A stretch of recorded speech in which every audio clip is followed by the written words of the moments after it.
Lors d'un dîner de famille, ma mère a annoncé nonchalamment que ma sœur allait emménager avec moi. J'ai refusé. Elle m'a giflé violemment et a hurlé, espèce d'ingrate. Je n'ai rien dit et je suis parti. Au moment où j'ai franchi la porte, les cris de ma mère se sont transformés en panique. Le restaurant bourdonnait de l'énergie habituelle du vendredi soir, alors que j'étais assise en face de ma famille chez Giovanni S., un endroit où nous allions depuis des années. Ma mère avait insisté pour ce dîner, prétextant vouloir célébrer ma récente promotion au poste d'architecte senior chez Morrison & Associates. J'aurais dû me méfier. Alors, il y a quelque chose dont nous devons discuter, annonça ma mère, Patricia, à mi-chemin de nos entrées. Son ton portait cette pointe d'autorité familière, celle qui avait régné sur notre foyer pendant des décennies. J'ai posé ma fourchette, sentant déjà les ennuis arriver. Ma sœur, Véronica, était assise à côté d'elle, les yeux fixés sur son assiette avec une intensité inhabituelle. Mon père, Thomas, s'agita mal à l'aise sur sa chaise. Ta sœur traverse une période difficile, continua Patricia, se penchant pour tapoter la main de Véronica. Le divorce a été dur pour elle, et elle a besoin du soutien de sa famille en ce moment. Je comprends ça, répondis-je prudemment. Comment puis-je aider? Patricia sourit, mais il y avait de l'acier derrière ce sourire. Elle emménagera avec toi la semaine prochaine. Tu as ce magnifique condo de 3 chambres en centre-ville. Beaucoup d'espace. C'est parfait. L'air sembla quitter mes poumons. Excusez-moi. C'est seulement temporaire, intervint finalement Véronica, bien qu'elle ne veuille toujours pas croiser mon regard. Juste jusqu'à ce que je me remette sur pied financièrement. J'ai pris une lente inspiration, essayant de comprendre ce qui se passait. Vous me l'imposez, vous ne me le demandez pas, ne sois pas dramatique, Patricia agita la main d'un air dédaigneux. On est une famille. C'est ce que font les familles. Mon esprit se mit à tourner, analysant les implications. J'avais travaillé 12 heures par jour pendant les 5 dernières années pour me payer ce condo. C'était mon sanctuaire, mon espace, le premier endroit que j'avais vraiment possédé. J'avais économisé sou après sou, pendant que mes parents payaient le mariage somptueux de Véronica, ses études supérieures et d'innombrables autres dépenses au fil des ans. Je ne suis pas à l'aise avec cet arrangement, dis-je doucement. L'expression de Patricia se durcit. Pas à l'aise? Après tout ce que nous avons fait pour toi? J'apprécie tout ce que vous avez fait, mais c'est ma maison. J'ai besoin de mon intimité et de mon espace. De l'espace? La voix de Patricia monta légèrement. Ta sœur traverse une crise et tu t'inquiètes de l'espace. Thomas se racla la gorge. Peut-être devrions-nous en discuter plus en privé. Non, le coupa Patricia. Cela doit être réglé maintenant. Ta fille, dit-elle en me désignant, doit comprendre les obligations familiales. Véronica leva enfin les yeux. Ce ne serait vraiment que temporaire, quelques mois au maximum. J'avais déjà entendu ça avant, quand Véronica avait temporairement emprunté ma voiture pour un week-end et me l'avait rendue 3 semaines plus tard, avec une bosse et le réservoir vide, quand elle avait temporairement utilisé ma carte de crédit pour une urgence et avait accumulé $2000 de frais. Le schéma était clair. Non, dis-je, et je le répétai plus fermement cette fois. Le visage de Patricia devint rouge. Espèce d'égoïste. Après que nous ayons payé tes études. J'ai payé mes propres études, l'interrompis-je. J'ai eu 2 emplois et j'ai contracté des prêts étudiants que je rembourse encore. Nous avons aidé, insista Patricia. Vous m'avez donné $500 ma première année. C'est tout. Le silence tomba à table. Les autres clients commençaient à nous regarder. Patricia se leva brusquement, sa chaise grinçant contre le sol. Comment oses-tu me parler de cette façon? Tout ce que nous avons sacrifié pour toi, et c'est la gratitude que nous recevons? Je suis reconnaissante pour ce que vous avez fait, dis-je en restant assise. Mais j'ai le droit d'avoir des limites. Ce qui s'est passé ensuite s'est produit si vite que j'ai à peine eu le temps de réagir. Patricia se jeta par-dessus la table, sa main s'abattant sur ma joue avec un claquement sec qui résonna dans tout le restaurant. La douleur se propagea sur mon visage comme un feu de forêt. Espèce d'ingrate, hurla-t-elle. Je suis restée assise, abasourdie, ma main se levant pour toucher ma joue brûlante. Le restaurant tout entier était devenu silencieux. Les serveurs se figèrent en plein service. Les conversations s'éteignirent. Thomas se leva. Patricia, qu'as-tu? Je me suis reculé de la table, attrapant lentement mon sac à main. Mes mains tremblaient, mais ma voix resta stable. Je pars maintenant. Assieds-toi, siffla Patricia. Nous n'avons pas fini. Je n'ai pas répondu.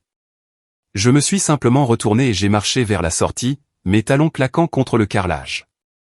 Derrière moi, j'ai entendu Patricia crier mon nom, sa voix passant de la colère à autre chose. Attends, s'il te plaît. On peut en parler. J'ai poussé les lourdes portes en bois et je suis sorti dans l'air frais du soir.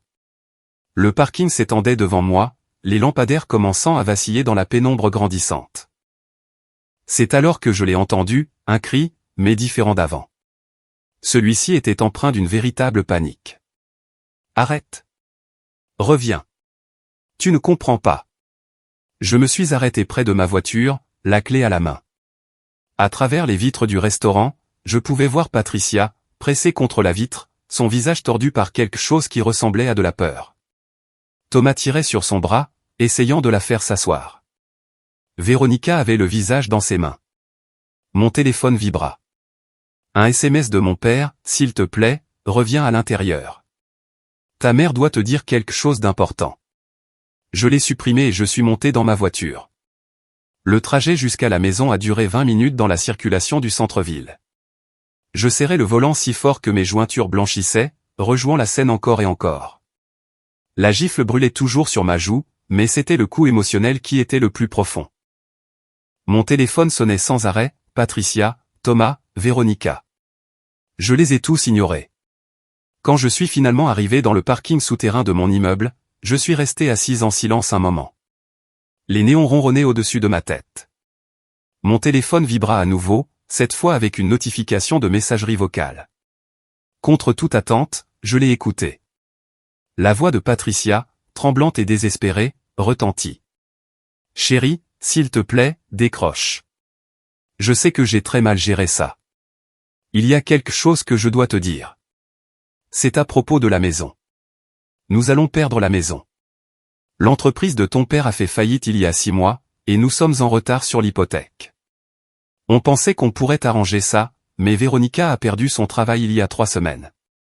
Elle ne peut plus se permettre son appartement. On est tous dans le pétrin. Je suis tellement désolé. S'il te plaît, rappelle-moi. Je suis resté assise là, le téléphone à la main, traitant cette information. La maison où j'avais grandi. L'entreprise que mon père avait bâtie pendant 30 ans. Tout s'effondrait, et il me l'avait caché pendant des mois. Un autre SMS est arrivé, cette fois de Véronica. Maman fait une crise de panique.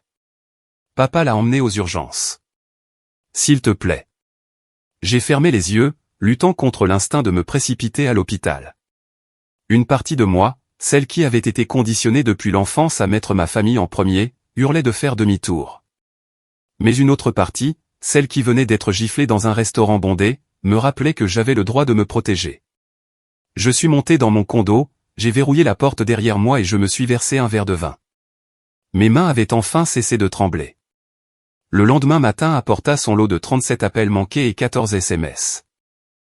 Je les ai lus en prenant mon café, reconstituant l'image complète. L'entreprise de fabrication de mon père avait perdu son plus gros client au profit de la concurrence étrangère. Ils avaient épuisé leurs économies, essayant de rester à flot. La maison avait été refinancée 2 fois. Le mari de Véronica l'avait quitté, non seulement à cause de leurs problèmes de couple, mais parce qu'il avait découvert qu'elle cachait d'énormes dettes de cartes de crédit. Mon téléphone sonna de nouveau. Cette fois, c'était ma tante Linda, la sœur de ma mère. J'ai appris ce qui s'est passé, dit-elle sans préambule. Ta mère m'a appelé de l'hôpital hier soir. Est-ce qu'elle va bien? Physiquement, oui. Ils lui ont donné quelque chose pour l'anxiété et l'ont renvoyée à la maison. Mais nous devons parler de ce qui se passe vraiment. J'ai écouté Linda m'expliquer ce qu'elle avait appris. La situation financière était pire que ce que le message vocal avait laissé entendre. Mes parents risquaient la saisie dans les 60 jours. Véronica allait être expulsée de son appartement à la fin du mois. Ils comptaient sur moi pour héberger Véronica parce qu'ils n'avaient littéralement nulle part où aller. Mais ça n'excuse pas la façon dont elle t'a traité, continua Linda. Te gifler en public. C'était complètement déplacé. Elle n'a jamais fait une chose pareille. Je sais, dis-je. Le désespoir fait faire des choses terribles, mais voici ce que tu dois savoir, ils s'attendent à ce que tu les sauves. Tous. Patricia lui avait déjà dit qu'elle pensait que je laisserais Véronica emménager une fois que je saurais à quel point les choses allaient mal. Et si je ne le fais pas, demandai-je doucement. Linda soupira. Alors, ils devront se débrouiller seuls. Mais ils comptent sur ta culpabilité, ma chérie. Ils l'ont toujours fait. Après avoir raccroché, je suis resté assise sur mon balcon, regardant la ville s'éveiller en bas. Les équipes de construction commençaient leur travail. Les cafés ouvraient leurs portes. La vie continuait, indifférente au drame personnel. J'ai pensé à mon enfance, à toujours être la responsable, celle qui n'avait pas besoin d'autant. J'avais bâti une vie d'autosuffisance parce qu'on ne m'avait jamais donné d'autre choix. Maintenant, il voulait que je sacrifie cette indépendance pour résoudre des problèmes que je n'avais pas créés. Je suis rentré et je me suis préparé le petit déjeuner, accomplissant les gestes machinalement, du pain grillé, des œufs brouillés, du jus d'orange. Chaque action semblait délibérée, un moyen de m'ancrer dans la normalité pendant que ma famille implosait à des kilomètres de là. Mon ordinateur portable était sur le comptoir de la cuisine. Je l'ai ouvert, essayant de me distraire avec des emails professionnels. C'est alors que j'ai vu le message de mon collègue Marcus, me demandant si j'allais bien. La nouvelle s'était déjà répandue. Quelqu'un avait filmé Patricia en train de me gifler sur son téléphone, et la vidéo avait circulé en ligne. L'humiliation me submergea à nouveau. Non seulement ma mère m'avait frappé en public, mais des inconnus l'avaient vue, enregistrée, partagée avec leur réseau. Je me suis demandé combien de personnes avaient regardé cette vidéo, se forgeant des opinions sur ma famille, sur moi. Un autre email a attiré mon attention. Celui-ci venait d'une certaine Jennifer Hartley, qui se présentait comme une thérapeute familiale. Elle avait vu la vidéo et voulait offrir ses services bénévolement si j'avais besoin de soutien. La gentillesse d'une parfaite inconnue me fit monter les larmes aux yeux. J'ai fermé l'ordinateur portable et je suis allé dans ma chambre, ouvrant le placard où je gardais de vieux albums photos. J'ai sorti celui de mon adolescence et j'ai feuilleté les pages. Il y avait la remise des diplômes de Véronica, entourée de fleurs et de cadeaux. Ma remise des diplômes, 1 an plus tard, avait été un petit dîner à la maison. Il y avait la fête de départ de Véronica pour l'université, avec 50 invités. Je m'étais conduite moi-même à l'université, mes affaires entassées dans ma berline d'occasion. Une photo m'a glacé. C'était à Noël, quand j'avais 19 ans et Véronica 22. Elle avait reçu un ordinateur portable tout neuf pour ses cours. J'avais eu un pull. Je me souvenais avoir été heureuse pour elle, me disant qu'elle en avait plus besoin pour son programme de design graphique. Je m'étais débrouillé avec les ordinateurs de la bibliothèque pendant une autre année. Les schémas avaient toujours été là. Je m'étais juste convaincu qu'ils n'avaient pas d'importance. Mon téléphone vibra. Un SMS de Thomas. Ta mère se repose. Le médecin a dit que sa tension artérielle était dangereusement élevée. Ce stress n'est pas bon pour son cœur. S'il te plaît, reconsidère. J'ai fixé le message, sentant la manipulation même à travers l'écran. La santé de ma mère était maintenant ma responsabilité. S'il lui arrivait quelque chose, ce serait de ma faute pour ne pas avoir cédé à ses exigences. J'ai répondu, j'espère qu'elle se sentira bientôt mieux. Ma réponse reste la même. En quelques secondes, il a appelé. J'ai laissé sonner 4 fois avant de répondre. Tu comprends ce qui se passe ici, demanda Thomas, la voix tendue. Ta mère aurait pu avoir une crise cardiaque hier soir. Le stress de cette situation, le stress de perdre notre entreprise et notre maison, l'interrompis-je doucement, pas le stress que j'ai des limites. C'est la même chose pour elle. Elle voit ton refus d'aider comme un rejet de la famille. Alors elle le voit mal. Je me suis assise sur mon lit, l'album photo toujours ouvert à côté de moi. Papa, je peux te poser une question? Pourquoi as-tu toujours donné plus à Véronica? Elle a 3 ans de plus que toi. Elle aurait dû être celle qui me montrait comment être indépendante. Le silence se fit au bout du fil. Je pouvais l'entendre respirer, réfléchissant à sa réponse. On ne lui a pas donné plus, dit-il finalement, mais sa voix manquait de conviction. Si, vous l'avez fait. De l'argent, de l'attention, du soutien, tout. Je ne suis plus en colère à ce sujet, mais j'ai besoin que tu sois honnête avec moi. Pourquoi? Une autre longue pause. Véronica avait plus de difficultés. Elle avait besoin de plus d'aide pour réussir. Et moi, je n'en avais pas. Tu étais différente, indépendante. Tu te débrouillais toute seule. Parce que je devais le faire, dis-je doucement. Parce que quand je demandais de l'aide, on me disait d'être plus responsable, de travailler plus dur, de mieux gérer. Alors je l'ai fait. Et vous avez interprété mes compétences de survie comme si je n'avais besoin de rien de votre part. Thomas se racla la gorge. Je n'y avais jamais pensé de cette façon. Je sais, mais j'y pense maintenant, et je réalise que si je laisse Véronica emménager, je ne fais que perpétuer ce cycle. Elle n'apprendra pas à se débrouiller seule, toi et maman n'affronterez pas les vrais problèmes, et je serai pleine de ressentiment et épuisée. Donc, le bien-être de ta sœur compte moins que ton confort ? L'accusation me piqua. Mon bien-être compte autant que le sien, dis-je. C'est tout ce que je dis. Je compte autant que Véronica. Il ne répondit pas à cela. Après un moment, il dit, je dois aller voir ta mère, et raccrocha. J'ai passé le reste de la journée à nettoyer mon condo, à récurer les sols et à organiser les placards avec une intensité qui frisait la frénésie. L'activité physique occupait mon esprit, m'empêchait de remettre en question ma décision. Le soir, j'ai reçu des SMS de divers membres de la famille, mon cousin Bradley me demandant si les rumeurs étaient vraies, mon oncle George me disant qu'il était déçu de mon égoïsme, ma grand-mère Dorothy m'envoyant un message décousu sur la loyauté et le devoir familial. Seule tante Linda m'a envoyé son soutien, tenir bon est difficile. Fier de toi. J'ai commandé à emporter et j'ai mangé seul sur mon balcon, regardant les lumières de la ville s'allumer alors que l'obscurité tombait. En bas, des gens promenaient leurs chiens, des couples se tenaient la main, des adolescents riaient au coin des rues. Le monde continuait de tourner malgré mon séisme personnel. Dimanche matin, une visite surprise.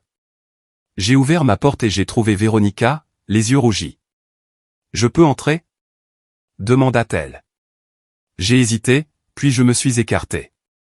Elle est entrée lentement, regardant mon espace comme on arpenterait un territoire étranger. « Bel endroit, dit-elle, bien que son ton ait une pointe d'amertume.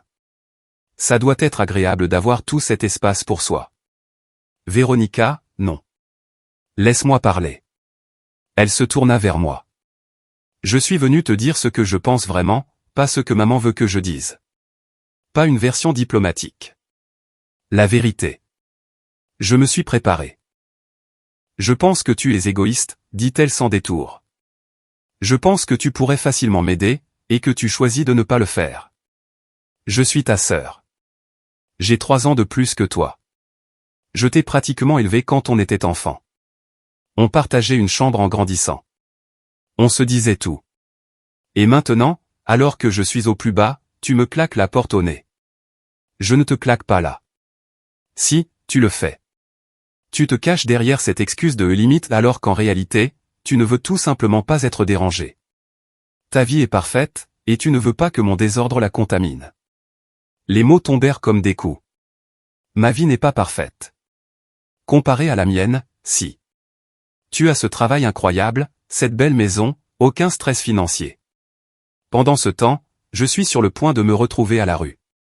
Mon mariage est terminé, et ma propre sœur ne veut pas m'aider. J'ai pris une inspiration, choisissant mes mots avec soin. Si je pensais que te laisser emménager t'aiderait vraiment, j'y réfléchirais. Mais ce ne sera pas le cas. Tu t'installeras ici indéfiniment, et aucune de nous deux ne grandira. Ce n'est pas juste. Tu n'en sais rien. Vraiment ? Je me suis déplacé vers la cuisine, ayant besoin de distance. Tu te souviens quand tu es resté chez moi pendant 2 semaines après ta dispute avec ton ex-mari il y a 3 ans ? Tu étais censé partir après le week-end. Tu es resté 14 jours et tu as laissé ma chambre d'amis dans un désordre total. Je l'ai nettoyée après te l'avoir demandé 3 fois. Je me suis appuyé contre le comptoir. Tu te souviens quand tu as emprunté ma carte de crédit d'urgence pour des réparations de voiture ? Tu as dépensé $1200 dans un spa parce que tu étais stressé et que tu avais besoin de prendre soin de toi. Le visage de Véronica rougit. Je traversais une période difficile.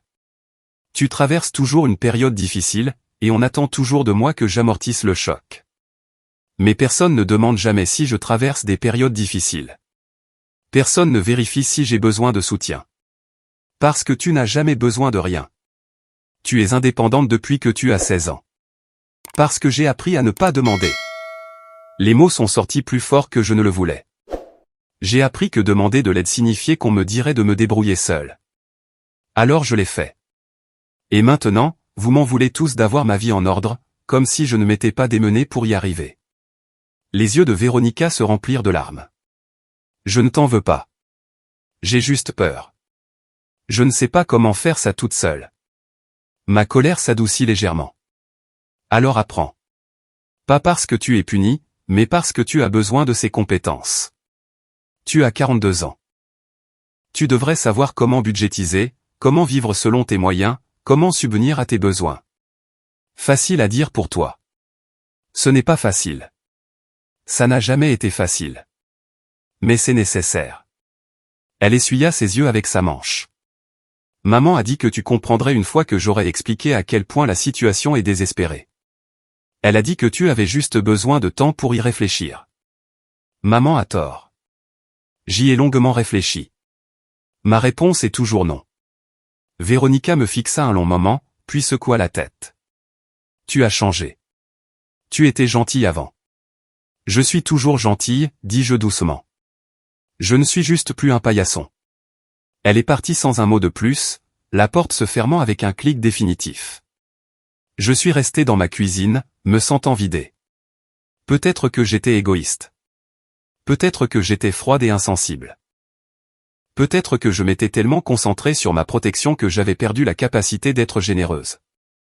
Mais ensuite, je me suis souvenu des années où j'avais été négligé, des dîners d'anniversaire où les réussites de Véronica dominaient la conversation, du stress financier de rembourser des prêts étudiants pendant que mes parents finançaient le style de vie de Véronica, des innombrables fois où j'avais ravalé mes besoins pour ne pas être vue comme exigeante. Non, je n'étais pas égoïste. J'étais enfin juste envers moi-même. Lundi matin, je me suis jeté dans le travail avec une détermination renouvelée. Ma patronne, Catherine, m'a appelé dans son bureau en milieu de matinée. J'ai entendu ce qui s'est passé vendredi, dit-elle en m'invitant à m'asseoir. Un membre du personnel du restaurant sort avec quelqu'un de la comptabilité. Les nouvelles vont vite. J'aurais voulu m'enfoncer sous terre. Je suis désolé si cela donne une mauvaise image du cabinet. Arrête.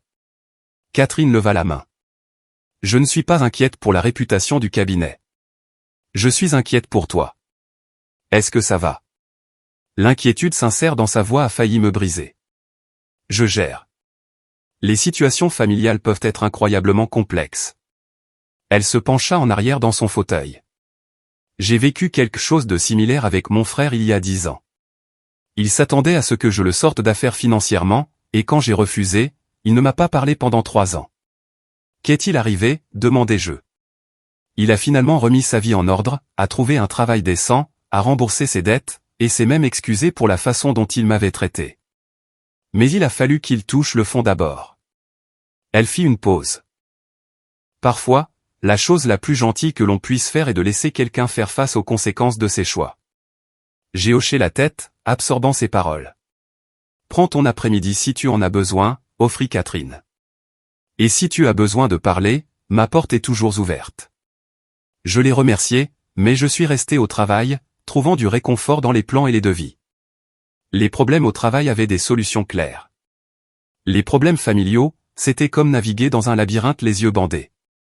Ce soir-là, j'ai reçu un email de Patricia. Pas un appel ni un SMS, mais un email formel avec pour objet « Urgence familiale ». À l'intérieur, elle exposait leur situation financière avec des détails brutaux, des chiffres, des tableaux, des avis de saisie. C'était pire que ce que j'avais imaginé. Ils n'étaient pas seulement en retard sur l'hypothèque. Ils avaient des cartes de crédit au maximum, des factures médicales impayées et des dettes fiscales. L'email se terminait par « Nous avons besoin de 15 000 $ immédiatement pour éviter une ruine financière complète. Si tu n'héberges pas ta sœur, tu peux sûrement fournir ça. Nous t'avons tout donné. Tu nous dois bien ça. 15 000 $. Ce montant représentait près de la moitié de tout ce que j'avais réussi à économiser. J'ai fermé mon ordinateur portable et j'ai appelé tante Linda. Ils t'ont aussi envoyé l'email, dit-elle immédiatement. Tu en as eu un, on en a tous eu un. Ton oncle Georges, tes cousins, même ta grand-mère. Patricia contacte tout le monde. Que dois-je faire? Linda soupira. Ma chérie, c'est à toi de décider. Mais laisse-moi te dire ce que je fais. Je dis non. Tes parents ont fait des choix qui les ont menés ici, de mauvaises décisions commerciales, un train de vie au-dessus de leurs moyens, une indulgence excessive envers les dépenses de Véronica. Ils ont besoin d'une aide professionnelle, pas de plus d'argent à jeter sur le problème. Mais ils pourraient tout perdre. Ils vont perdre la maison de toute façon. 15 000 $ pourraient retarder l'échéance d'un mois ou deux, mais ça ne résoudra pas les problèmes sous-jacents. Ils doivent déposer le bilan, restructurer leurs dettes et faire de sérieux changements de style de vie. Après avoir raccroché, j'ai rédigé une réponse à l'email de Patricia. Je l'ai révisée cette fois avant de me décider, je comprends que vous êtes dans une situation difficile. Je suis prête à contribuer à hauteur de 2 000 $ pour vos frais de déménagement et à vous aider à trouver un avocat spécialisé en faillite. Je ne peux et ne veux pas fournir 15 000 $. Je vous aime, mais j'ai mon propre avenir financier à considérer. J'ai cliqué sur envoyer avant de pouvoir changer d'avis. La réponse est arrivée en quelques minutes, 2 000 $, c'est insultant. Tu ne te soucies manifestement pas du tout de cette famille. Mon téléphone sonna. Patricia de nouveau.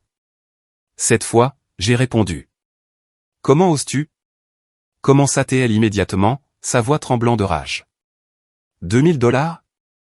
C'est tout ce que nous valons pour toi? Maman, s'il te plaît, écoute. Non, toi, écoute. Je t'ai porté pendant 9 mois. Je t'ai élevé. J'ai sacrifié ma carrière pour rester à la maison avec toi et ta sœur. Et c'est comme ça que tu me rembourses? Avec de la petite monnaie? J'ai fermé les yeux, calmant ma respiration. Je propose ce que je peux me permettre sans mettre en péril ma propre sécurité financière. Les 2 000 $ sont pour vos frais de déménagement. Je propose aussi de vous aider à trouver un avocat spécialisé en faillite qui pourra. Sa voix monta jusqu'à un quasi-cri. Tu veux qu'on déclare faillite? As-tu la moindre idée de ce que ça ferait à notre crédit, à notre réputation? Ça vous donnerait un nouveau départ. Ça éliminerait la dette que vous ne pouvez pas payer. On n'a pas besoin d'un nouveau départ. On a besoin que notre fille nous aide dans notre moment de besoin. 15 000 $ résoudrait tout. Non, ça ne le ferait pas, dis-je, gardant ma voix calme, bien que mon cœur batte la chamade. Tu as dit toi-même que vous êtes en retard sur plusieurs paiements. 15 000 $ pourraient vous acheter un mois ou deux, mais après? Vous seriez de retour dans la même situation, sauf que je serais plus pauvre de 15 000 $. Donc, ton argent est plus important que ta famille. L'accusation flotta dans l'air entre nous. Je me suis dirigé vers ma fenêtre, regardant la rue en bas, où un couple poussait une poussette, leur visage détendu et heureux. Ma stabilité financière est importante, oui. J'ai travaillé incroyablement dur pour construire cette vie. Je ne vais pas détruire ce que j'ai créé pour rafistoler temporairement des problèmes qui nécessitent des solutions permanentes. La voix de Patricia devint froide. Tu sais ce que je pense? Je pense que tu aimes ça. Nous regarder nous débattre pendant que tu es assise dans ton condo de luxe. Tu as toujours eu du ressentiment envers Véronica, n'est-ce pas? Tu étais jalouse d'elle. Les mots piquèrent car il y avait un grain de vérité enfoui dans l'accusation. Avais-je été jalouse? Peut-être quand j'étais plus jeune, en la voyant recevoir des choses que je voulais, mais j'avais dépassé ça il y a des années. Je ne me réjouis pas de votre douleur, dis-je. Je me protège d'être entraîné dans un chaos financier qui n'est pas le mien à régler. La famille partage les fardeaux. La famille devrait, oui, mais cette famille n'a jamais partagé les fardeaux de manière égale. J'ai porté plus que ma part pendant des années, et j'en ai fini. Silence, puis doucement, si tu ne nous aides pas, je ne sais pas si je pourrai te pardonner. Ma gorge se serra. Alors je suppose que tu ne me pardonneras pas, elle raccrocha. Je suis resté là, tenant mon téléphone, sentant le poids de cette conversation s'abattre sur moi comme une lourde couverture. Une partie de moi voulait la rappeler, m'excuser, offrir les 15 000 justes pour que la douleur cesse. Mais je savais que ce chemin ne menait nulle part de bon. À la place, j'ai ouvert mon ordinateur portable et j'ai cherché des avocats spécialisés en faillite dans la région de mes parents. J'en ai trouvé 3 avec d'excellentes critiques et des honoraires raisonnables.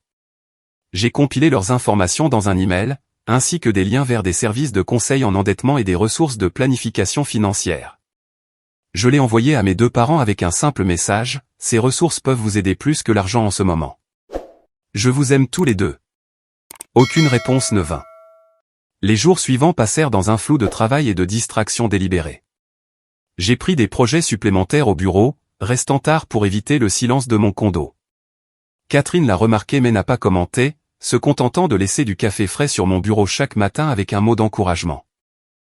Mercredi après-midi, mon téléphone vibra avec un SMS d'un numéro inconnu. Je l'ai ouvert et j'ai trouvé un message de Derek, le futur ex-mari de Véronica.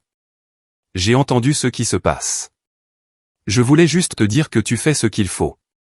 Véronica doit apprendre à se débrouiller seule. Je l'ai soutenue pendant 12 ans, et ça a détruit notre mariage. Ne fais pas la même erreur. J'ai fixé le message, surprise par ce soutien inattendu de quelqu'un à qui j'avais à peine parlé depuis des années. Derek avait toujours semblé calme, arrangeant, content de laisser Véronica prendre toutes les décisions. Je n'avais jamais su qu'il se sentait piégé. J'ai répondu, merci de le dire. Je suis désolé pour votre mariage. Sa réponse est venue rapidement. Ne le sois pas. J'aurais dû poser des limites il y a des années. Bonne chance. Ce message m'est resté. Les regrets de Derek me servaient d'avertissement. Soutenir Véronica maintenant, et dans 5 ans, c'est moi qui serai pleine de ressentiment et d'épuisement. Mon téléphone sonna. Patricia de nouveau. Cette fois, j'ai répondu. Dieu merci, souffla-t-elle. J'ai essayé de te joindre toute la nuit. Je sais. Tu as reçu mon message à propos de la maison? Oui. Un silence s'étira entre nous. Je pouvais l'entendre respirer, attendant que je lui offre la solution qu'elle attendait. Je suis désolé de t'avoir frappé, dit-elle finalement. J'étais stressé et effrayé, et je me suis défoulé sur toi. C'était mal. Oui, ça l'était. Mais tu comprends maintenant pourquoi Véronica doit rester avec toi, pourquoi j'insistais tant. Je comprends la situation, répondis-je prudemment, mais ma réponse n'a pas changé. Quoi? Sa voix monta d'une octave. Tu ne peux pas être sérieuse. On est sur le point de tout perdre. C'est terrible, et je suis vraiment désolé que vous traversiez ça, mais Véronica ne peut pas emménager avec moi. Tu vas laisser ta sœur devenir sans abri? Je vais la laisser trouver sa propre solution de logement. Elle a 42 ans. Comment peux-tu être si froide? Je ne suis pas froide. Je suis réaliste. Elle ne répondit pas. J'ai pris une grande inspiration, regardant un jogger passer dans la rue en bas. Si Véronica emménage avec moi, ce ne sera pas temporaire. Elle restera des mois, peut-être des années. Elle ne contribuera pas au loyer ni aux charges. Mon espace deviendra son espace. Et quand je lui demanderai finalement de partir, je serai à nouveau la méchante. Ce n'est pas juste. C'est exactement ce qui se passerait, et tu le sais. C'est le même schéma que nous avons eu toute ma vie. Véronica a besoin de quelque chose, on attend de moi que je le fournisse, et mes besoins sont ignorés. C'est ma sœur, et je l'aime, mais je ne suis pas responsable de réparer sa vie. La voix de Patricia devint glaciale. Très bien. Quand on vivra dans la rue, j'espère que tu pourras dormir la nuit en sachant que tu avais le pouvoir d'aider et que tu as choisi de ne pas le faire. Vous n'allez pas vivre dans la rue, dis-je, lasse. Vous avez des options. Déménager dans un appartement. Papa peut trouver du travail dans son secteur. Véronica peut trouver un travail. N'importe quel travail. Vous vous en sortirez. Sans ton aide. Je n'ai pas dit ça. J'ai dit que Véronica ne pouvait pas emménager, mais que je pouvais aider d'autres manières. Cela sembla la prendre au dépourvu. Que veux-tu dire? Je peux vous prêter de l'argent pour l'hypothèque, pas un cadeau, un prêt avec un plan de remboursement. Je peux aider Véronica avec son CV et sa recherche d'emploi. Je peux fournir des conseils et du soutien, mais je n'ouvrirai pas ma maison à quelqu'un qui va abuser de ma générosité. Le silence se fit au bout du fil pendant un long moment. Quand Patricia parla à nouveau, sa voix avait perdu un peu de son agressivité. Un prêt ne suffirait pas. On a trop de retard. Alors vous devrez explorer les options de faillite ou de saisie. Je peux vous aider à trouver un bon avocat. Tu ne céderas vraiment pas là-dessus? Non. Elle raccrocha sans dire au revoir.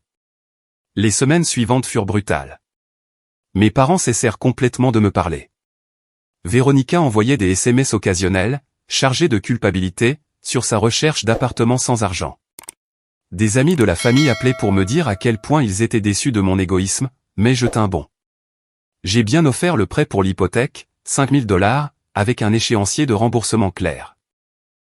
Patricia l'a refusé, disant que c'était trop peu, trop tard.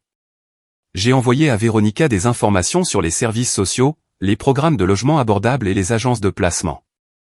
Elle a ignoré la plupart. Puis, 3 semaines après l'incident du restaurant, quelque chose a changé. Véronica m'a appelé. On peut se voir pour un café? Nous nous sommes retrouvés dans un café près de mon bureau. Elle avait l'air fatiguée, plus mince qu'avant. Mais il y avait quelque chose de différent dans ses yeux, moins de suffisance, plus de conscience.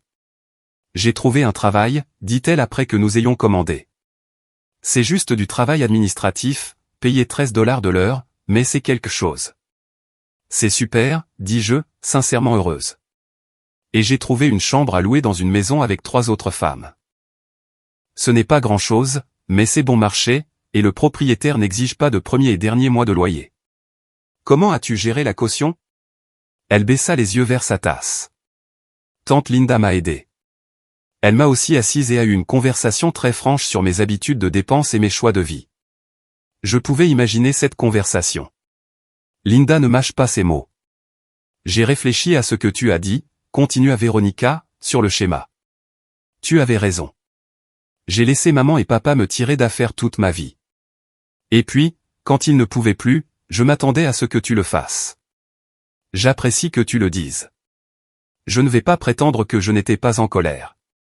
J'étais furieuse contre toi pendant des semaines.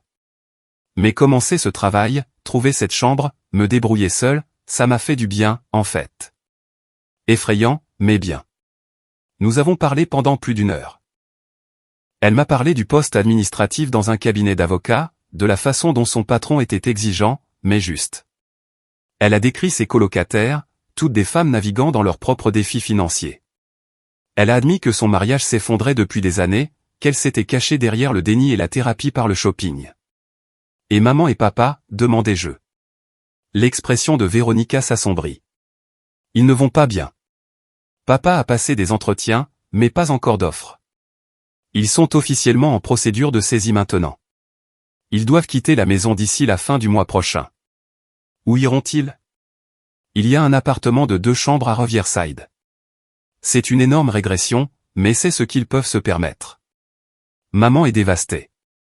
Elle n'arrête pas de dire qu'elle n'arrive pas à croire que sa propre fille l'a abandonnée dans son moment de plus grand besoin. La culpabilité se tordit dans mon estomac, familière et insistante. Je ne l'ai pas abandonnée. Je le sais maintenant, dit Véronica doucement. Mais elle n'en est pas encore là.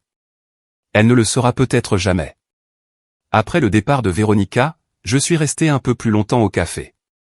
Mon téléphone affichait un nouvel email de ma patronne me demandant de diriger un projet majeur pour un client d'entreprise, le genre d'opportunité pour laquelle j'avais travaillé pendant des années.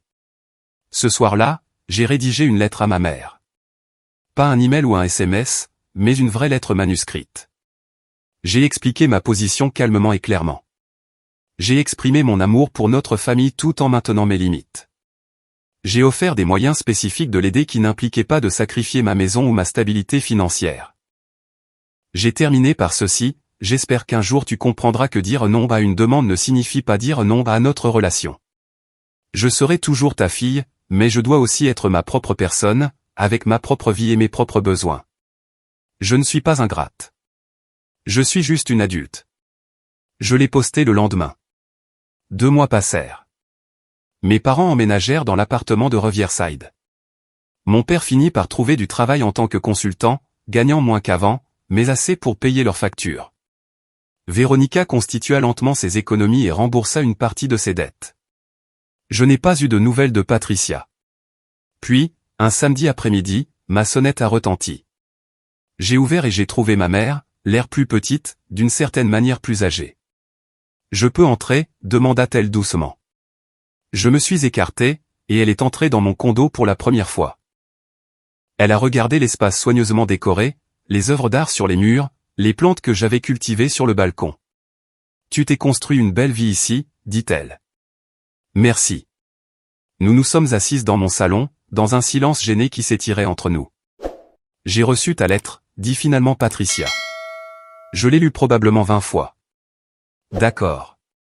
J'étais si en colère au début, mais Linda m'a fait voir les choses. Elle m'a fait voir beaucoup de choses que je ne voulais pas affronter. Elle tordit ses mains sur ses genoux. J'ai été injuste avec toi. Pas seulement à propos de la situation de Véronica, mais pendant des années, des décennies, vraiment. Je n'ai pas répondu, la laissant continuer. Je me disais que j'étais pratique. Véronica avait besoin de plus d'aide, donc tu en avais besoin de moins. Tu étais si capable, si indépendante. Je pensais jouer sur tes points forts. Elle leva les yeux brillants. Mais je ne faisais que prendre le chemin le plus facile. Il est plus difficile de laisser son enfant en difficulté se débattre. Plus facile de l'assister. Et en faisant ça, j'ai profité de ta force. J'apprécie que tu le dises, dis-je prudemment. Te gifler était inexcusable. Je vois un thérapeute pour mon anxiété et ma gestion du stress. Elle m'a aidé à comprendre à quel point je me sentais hors de contrôle et comment je me suis déchaîné sur la seule personne qui posait en fait des limites saines. Nous avons parlé pendant plus de 2 heures. Patricia ne m'a pas demandé de changer ma décision concernant Véronica. Elle n'a pas cherché d'excuses pour les années de traitement déséquilibré. Elle a simplement reconnu ce qui s'était passé et a exprimé un remords sincère. Avant de partir, elle me serra fort dans ses bras. « Je suis fière de toi », murmura-t-elle. J'aurais dû le dire plus souvent. Je suis fière de la femme que tu es devenue. Limite comprise. Après son départ, je suis resté sur mon balcon, regardant le coucher de soleil peindre le ciel de nuances d'orange et de rose. Mon téléphone vibra avec un SMS de Véronica, « Maman vient de me dire qu'elle t'a rendu visite. Merci de l'avoir écouté. » J'ai répondu, « Bien sûr. » Comment se passe le nouveau travail? J'ai eu une promotion d'assistante juridique. Meilleur salaire, de vrais avantages. Qui aurait cru que travailler dur pouvait être gratifiant? J'ai souri à l'écran. Les choses n'étaient pas parfaites. Ma relation avec mes parents restait compliquée, reconstruite lentement à travers des conversations prudentes et des limites fermement maintenues. Véronica et moi nous sommes rapprochés à mesure qu'elle poursuivait son chemin vers l'indépendance et la responsabilité. Mais ce soir-là, chez Giovanni S., quand j'ai franchi la porte malgré les cris de ma mère, j'avais fait le choix non pas d'abandonner ma famille, mais de refuser un rôle qui ne m'avait jamais convenu, la sauveuse éternelle, celle dont les besoins n'importaient pas, la fille qui existait pour résoudre les problèmes de tout le monde. La panique dans la voix de Patricia ce soir-là n'était pas due à la peur de me perdre. C'était dû à la perte de contrôle, à la perte du filet de sécurité sur lequel elle comptait sans jamais me demander si j'étais d'accord pour en être un. Tenir bon m'avait coûté des mois de silence de mes parents, le jugement de la famille élargie, et des nuits blanches à me demander si j'avais été trop dur.